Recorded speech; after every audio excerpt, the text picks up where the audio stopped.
A trial for 8 Guam police officers, a GPD civilian employee, and a DYA employee began this morning. It was a Superior Court trial, but it is being held in District Court because of space needs given the number of defendants.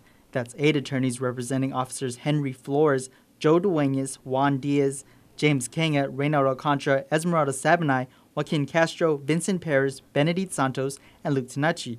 In opening arguments this morning, Prosecutor Clyde Lemons said it was Catch a Micronesian night for the Dededo precinct officers after authorities arrested 15 people involved in a riot in Jico in November last year.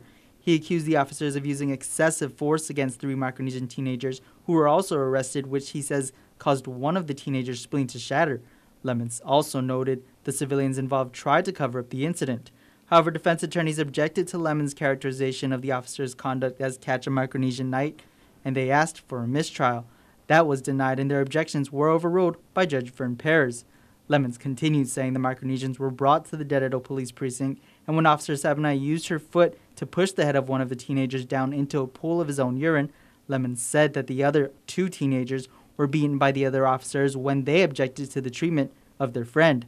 The officers are charged with aggravated assault and conspiracy to commit aggravated assault.